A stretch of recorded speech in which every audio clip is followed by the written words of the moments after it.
ఈ కథ ఒక దట్టమైన మరియు అందమైన అడవికి సంబంధించినది. అక్కడ మండుతున్న ఎండ జంతువులను మరియు పక్షులను అల్లాడించింది. అడవిలో నీరు దొరకడం చాలా కష్టమైపోయింది. ఇక్కడ తెలివైన రేణు తన అల్లరి కొడుకు బంటి మరియు బలశాలి భర్త తునతో కలిసి నివసించేది. బంటిబాబు, ఎక్కువగా గెంతకు, ఇంకా ఎక్కువ దాహం వేస్తుంది. నీటి ప్రతి చుక్క ఎంతో విలువైనది.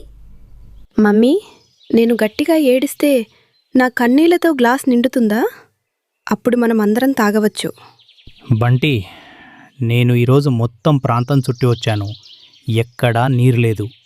రేపటి వరకు ఏదో ఒకటి జరగకపోతే మనం ఈ అడవిని విడిచి వెళ్ళాలి.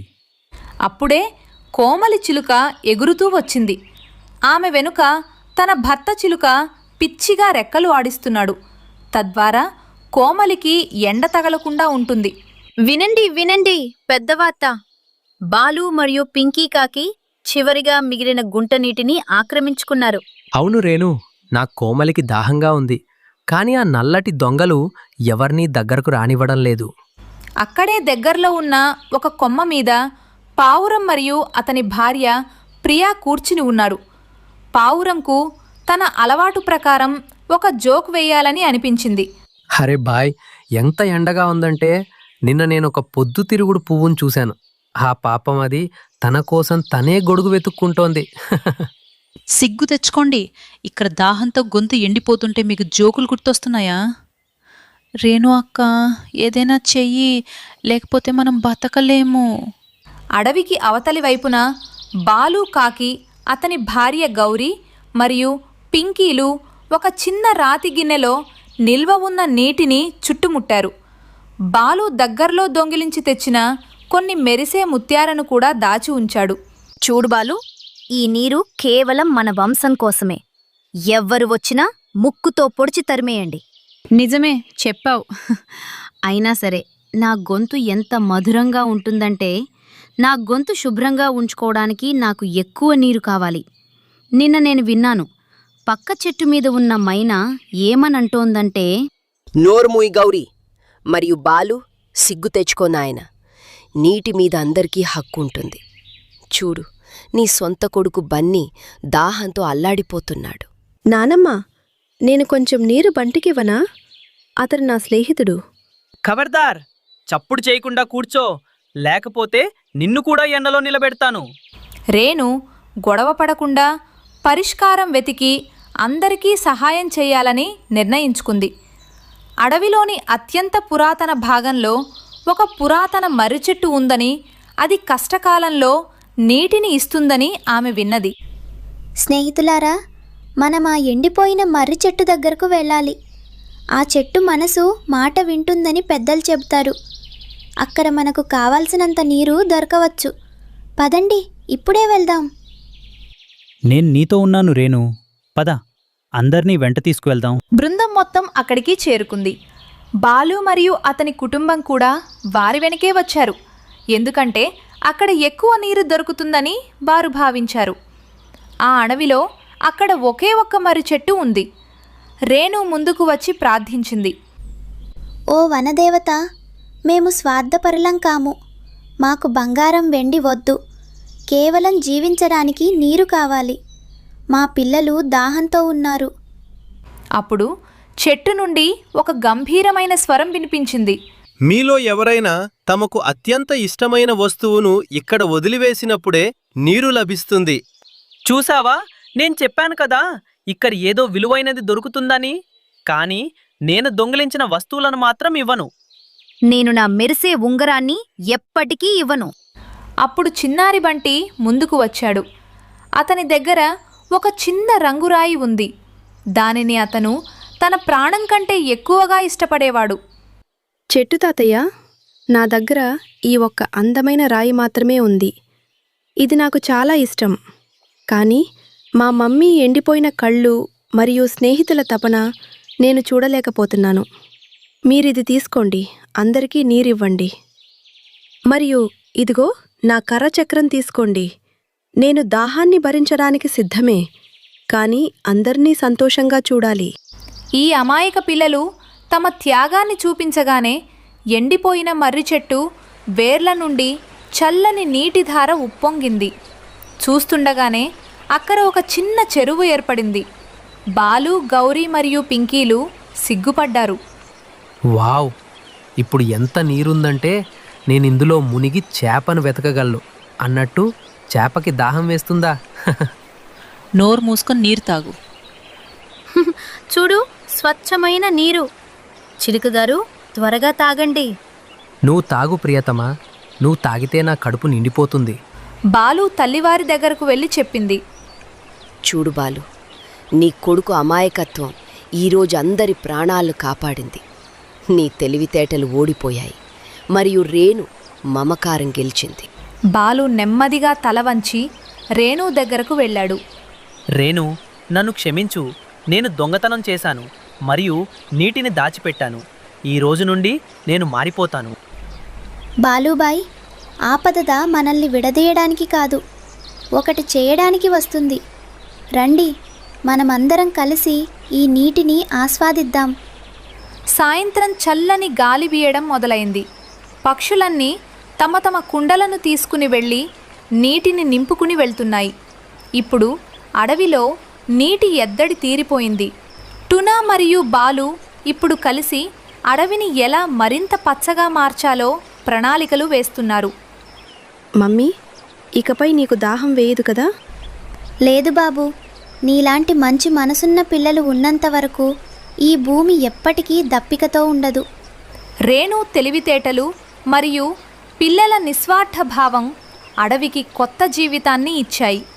నిస్వార్థ త్యాగం మరియు ఐక్యతలో ఉన్న శక్తి ఎండిపోయిన చెట్టు నుండి కూడా నీటిని రప్పించగలదు. సుందరవనంలో మార్చి నెలాది.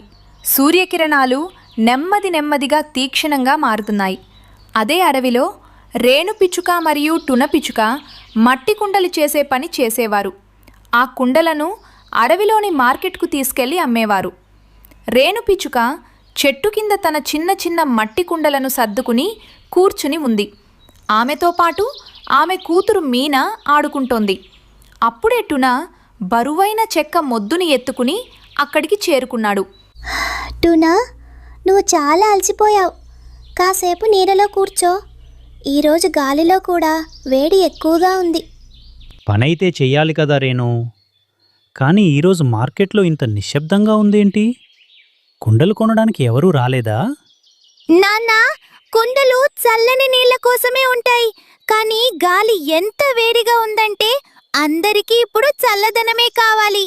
ఇంతలో అక్కడికి పింకీ కాకి వచ్చి రేణుతో ఇలా అంటుంది.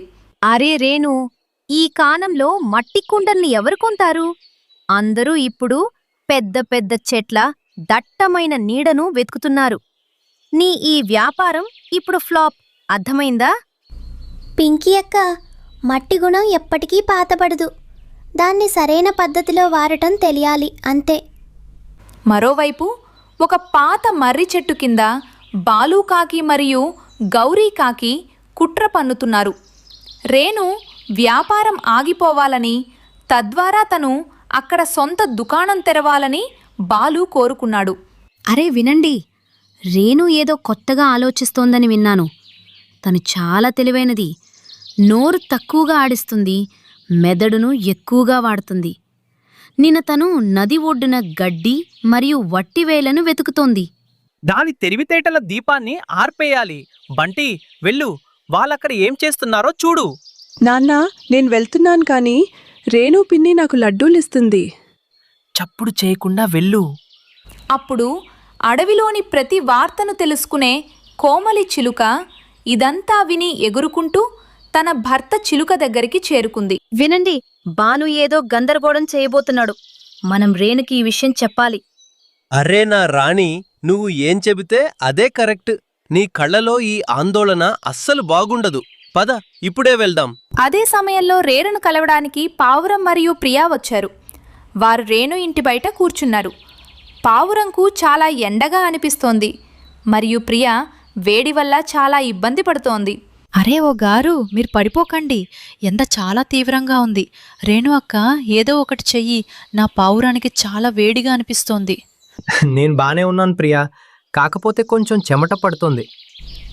కంగారు పడకు ప్రియా. మీనా, మనం తయారు చేసిన ఆ కొత్త మట్టి కుండ కూలర్ తీసుకురా. అప్పుడే మీనా కుండ కూలర్ తీసుకుని బయటకు వస్తుంది. ఈ కూలర్ను రేణు ఎంతో కష్టపడి తయారు చేసింది. ఇది విద్యుత్ లేకుండానే పనిచేస్తుంది. ఇది చూసి ప్రియా మరియు పావురం ఎంతో సంతోషిస్తారు.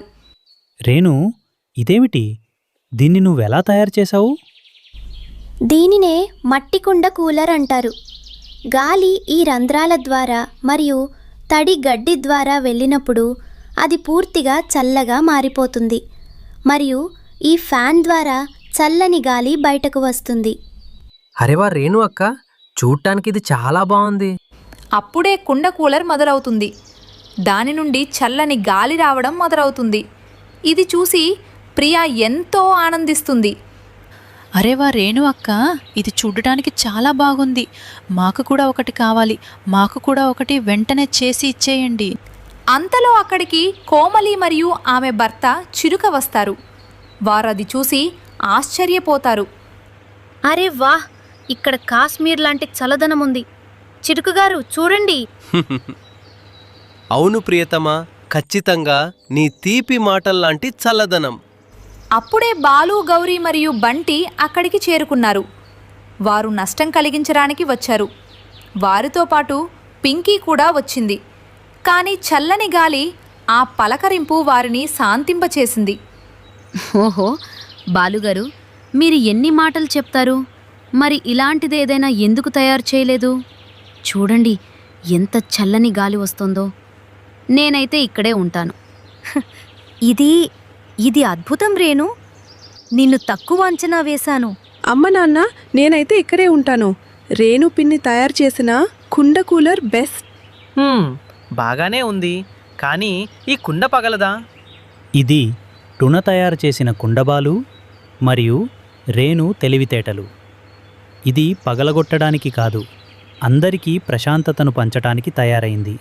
సాయంత్రం అయ్యేసరికి అడవి అంతా ఈ వార్త వ్యాపించింది. రేణు దగ్గర ఇప్పుడు కుండలకు విపరీతమైన గిరాకీ పెరిగింది. కానీ ఆమె అందరికీ ఉచితంగా ఆ సాంకేతికతను నేర్పిస్తోంది. స్నేహితులారా, ప్రకృతి మనకు అన్నీ ఇచ్చింది. మట్టి, నీరు మరియు గాలి. మనం తెలివితేటలతో పనిచేస్తే ఎలాంటి కష్టాన్నైనా ఎదుర్కోవచ్చు. మరియు అవును, ఎవరైతే అల్లరి చేస్తారో వారికి మట్టి కుండ కూలర్, చల్లని గాలి దొరకదు. అందరూ గట్టిగా నవ్వారు. బాలు, గౌరీ కూడా తమ కోపాన్ని మరిచిపోయి చల్లని గాలిని ఆస్వాదించడం మొదలుపెట్టారు. రేణు దయాగుణం కేవలం ఎండనే కాదు, శత్రువుల మనసులను కూడా గెలుచుకుంది. తెలివితేటలు, దయ కలిస్తే గొప్ప ఆవిష్కరణలు చేయవచ్చని రేణు నిరూపించింది. పక్షులన్నీ సంతోషంగా ఎవరికి వారు ఒక్కో కుండను తయారు చేసుకుని తమ తమ ఇళ్ళ